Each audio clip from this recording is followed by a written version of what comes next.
Alhamdulillahirabbil alamin wa bihi nasta'inu ala umuri dunya waddin. Asyhadu an la ilaha illallah wahdahu la syarikalah wa asyhadu anna Muhammadan abduhu wa rasuluhu amma ba'du.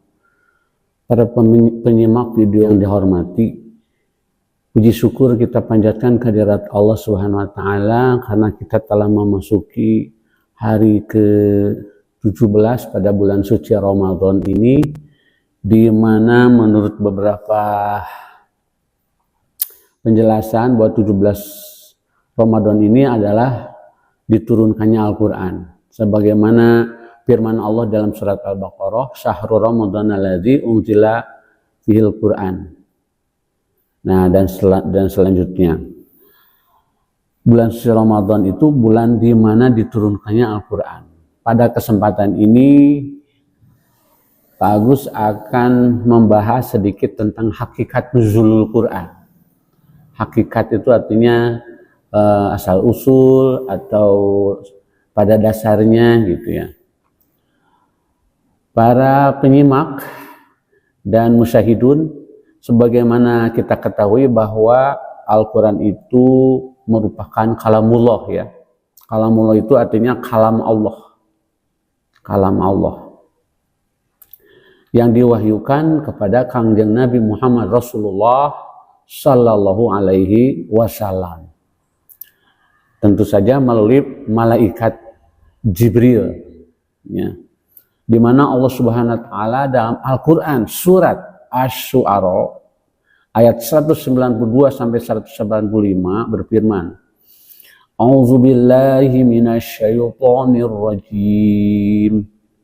Wa innahu latanzilu rabbil alamin nazala bihi ruhul amin ala qalbika litakuna minal munzirina bilisanin arabiyyin mubin. Artinya, dan sesungguhnya Al-Quran ini benar-benar diturunkan oleh Tuhan semesta alam.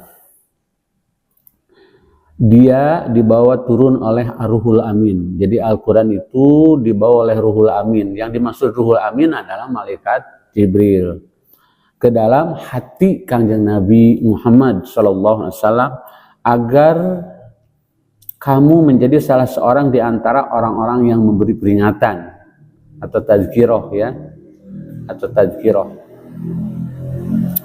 ya. Dengan bahasa Arab yang jelas. Jadi Al-Quran ini berdasarkan surat Asy-Syu'ara 192-195 pertama diturunkan dari Allah kepada Jibril, dari Jibril dimasukkan ke dalam hati atau kolbu Kanjeng Nabi Muhammad SAW.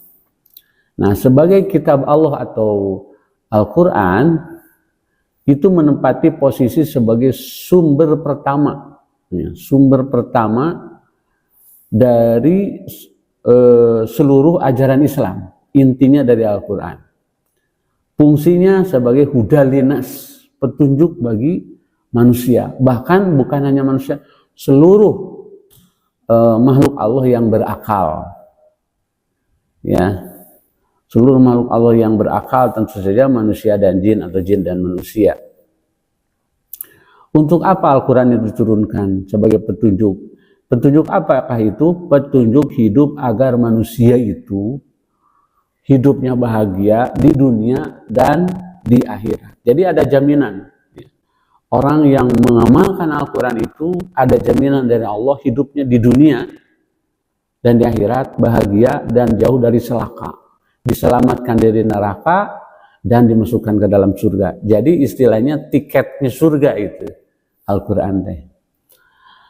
Nah, posisi Al-Quran inilah yang diapresiasikan oleh Nabi melalui pengamalan dan pengajaran selama hidup di Mekah. Jadi selama 13 tahun Al-Quran ini diturunkan di Mekah ya. Dan di Madinah sekitar 10 tahun. Jadi 23 tahun yang diturunkan Al-Quran itu selama Nabi menjabat sebagai Rasul.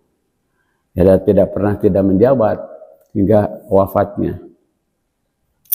Itu selanjutnya bisa Ikhwatul Iman baca penjelasannya dari Imam Az-Zarkashi dalam kitab Al-Burhan fil Ulumul Quran halaman 232. Penjelasan tentang prosesi itu.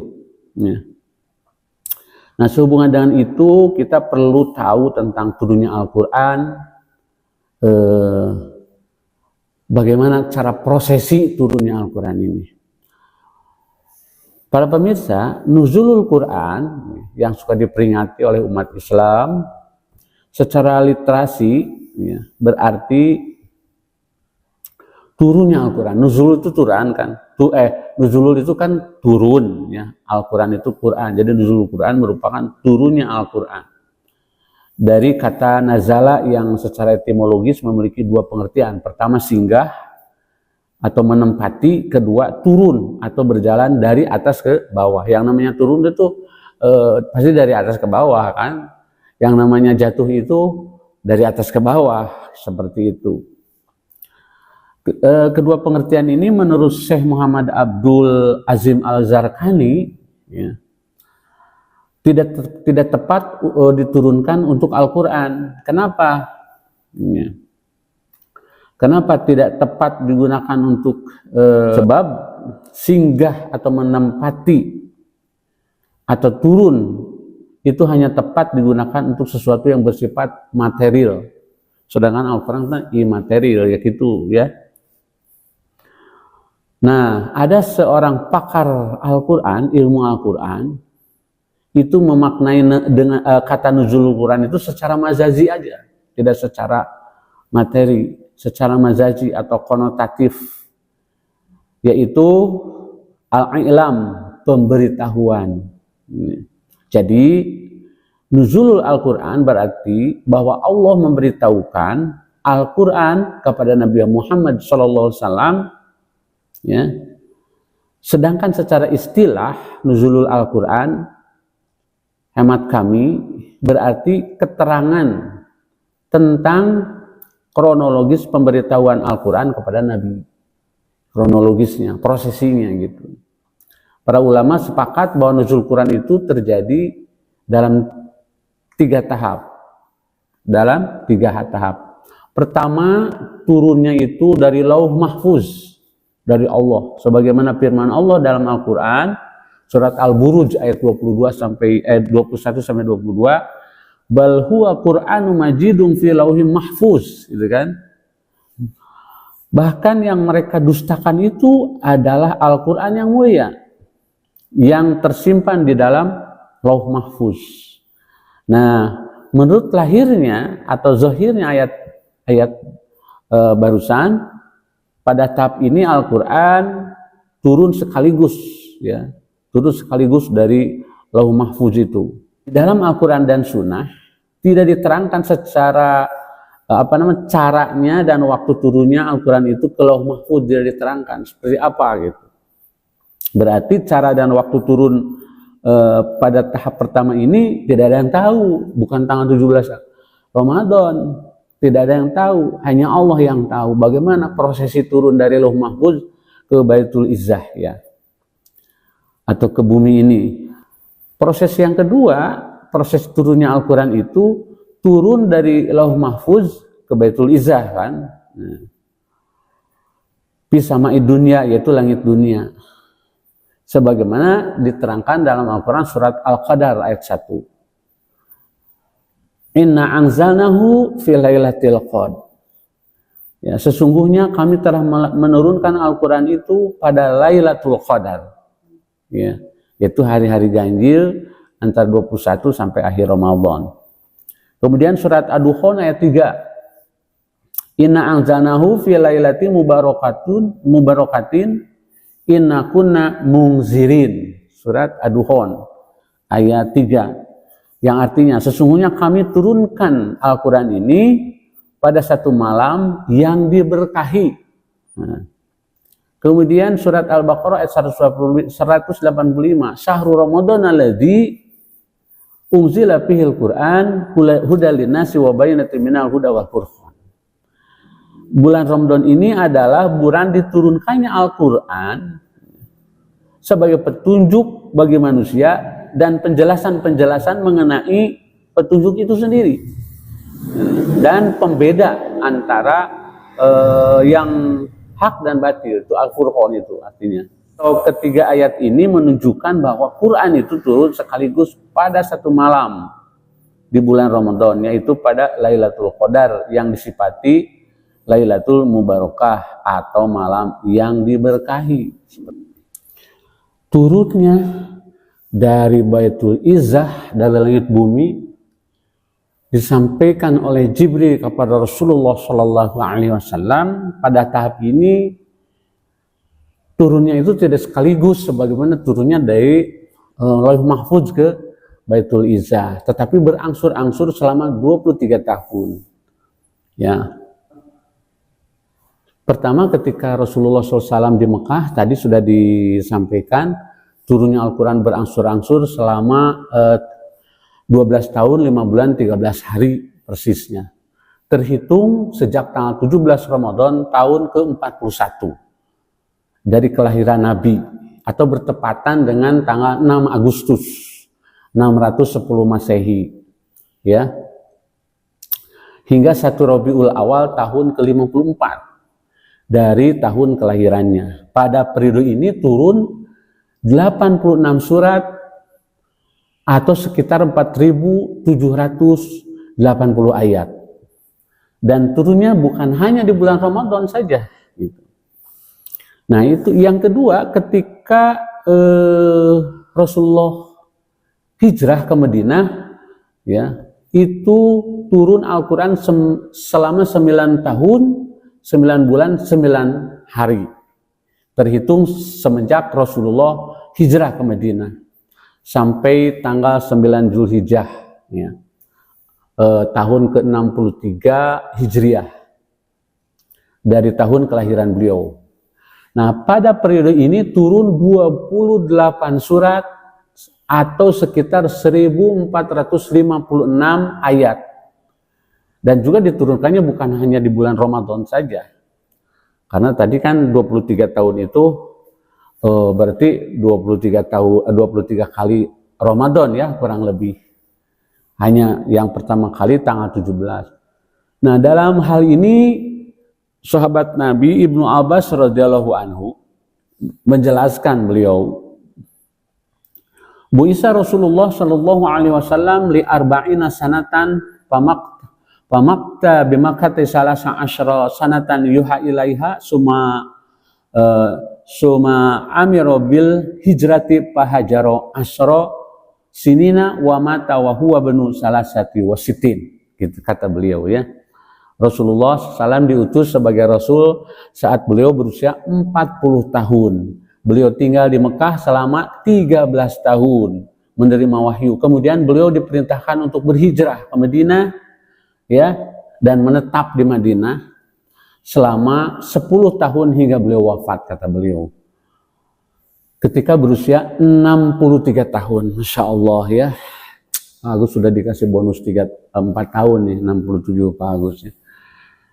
Itu terdapat dalam Sahih Bukhari, ya, atau hadis riwayat Bukhari, Sahih Bukhari, juz 3 halaman 1416, nomor hadis 3689. Nah, dari berbagai keterangan tampak jelas bahwa Al-Quran itu turun kepada Nabi Muhammad melalui tahapan-tahapan. Jadi tidak sekaligus, ya. Pada tahap pertama turun dari mana tadi? Lauh Mahfuz ke Baitul Izzah. Ya, kemudian turun dari Baitul Dunia. Tahap ketiga turun kepada Nabi Muhammad SAW secara bertahap selama berapa? Betul, 23 tahun.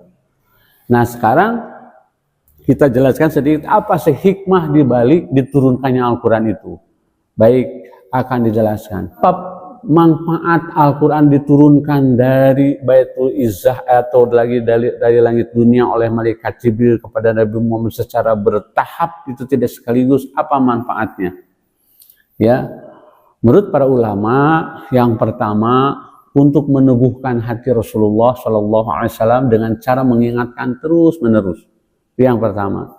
Yang kedua, untuk atau agar lebih dimengerti dan diamalkan oleh pengikut-pengikut Rasulullah SAW. Jadi zaman Rasulullah apabila turun ayat yang memerintahkan sesuatu, langsung diamalkan. Coba kalau sekaligus turunnya, kan riweuh ya. Seperti perintah berhijab, ketika turun surat Al-Ahzab 59, An-Nisa 31, yang sebelumnya tidak diwajibkan berhijab atau berjilbab itu, turun ayat itu, maka malam itu juga istri para sahabat mengenakan jilbab seadanya. Ada yang dari gordeng dibuka dipakai jilbab. Seperti itu manfaatnya diturunkan Al-Quran secara bertahap. Yang ketiga, di antara ayat-ayat itu ada yang merupakan sebuah jawaban atas peristiwa, suatu peristiwa gitu. Jadi menjelaskan satu pertanyaan. Tadi kan disebut Al-Furqan, yang membedakan antara hak dan batil ya,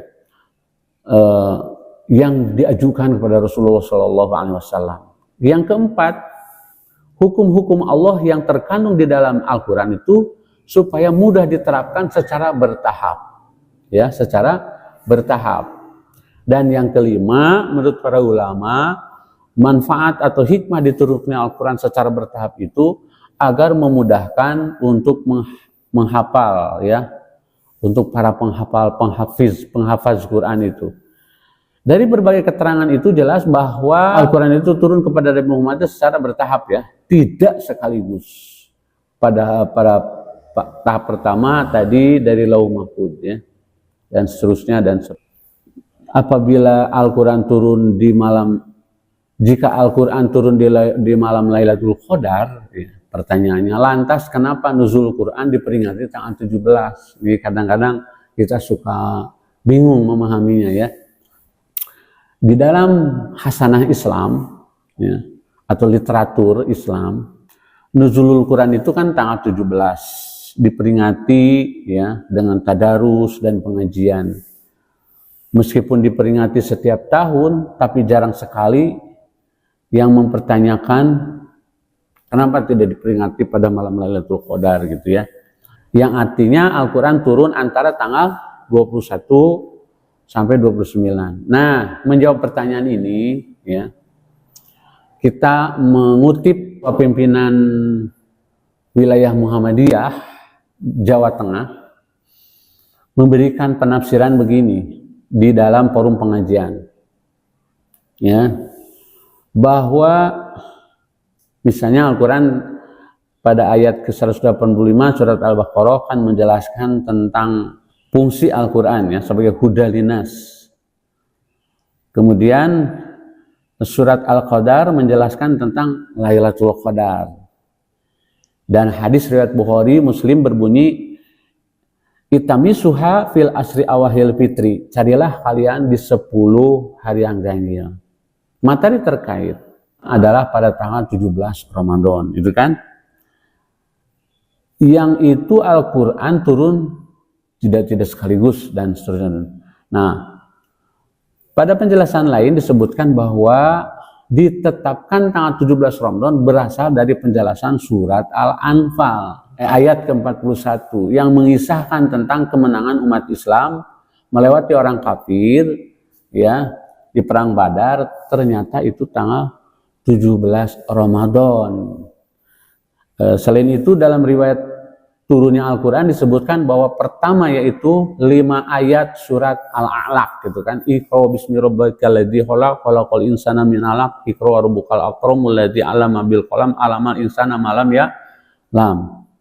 Itu turunnya ternyata 5 ayat tersebut di tanggal 17 Ramadan, yang notabene ayat-ayat tersebut adalah wahyu pertama yang diturunkan oleh malaikat Jibril kepada Kangjeng Nabi, sehingga yang dimaksud dengan nuzul Quran tanggal 17 Ramadan adalah Al-Quran mulai turun dari langit dunia kepada Kangjeng Nabi ya, tidak dalam jumlah wahidatan tetapi secara berangsur-angsur seperti itu.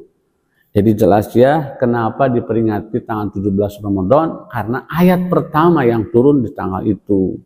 Kemudian berangsur-angsur selama 23 tahun. Dan kaitannya dengan Lailatul Qadar itu perintah dari Allah untuk mencari min alfi syahrin. Jadi amal-amal yang dilipat gandakan yang lebih baik kualitasnya daripada ibadah 1000 tahun lebih. Artinya di situ ada keistimewaan. Jadi sekarang memahami ya kenapa ada peringatan 17 Ramadan dan 21 hingga akhir. Jadi korelasinya apa? Semoga bisa dipahami. Demikian. Wassalamualaikum warahmatullahi wabarakatuh.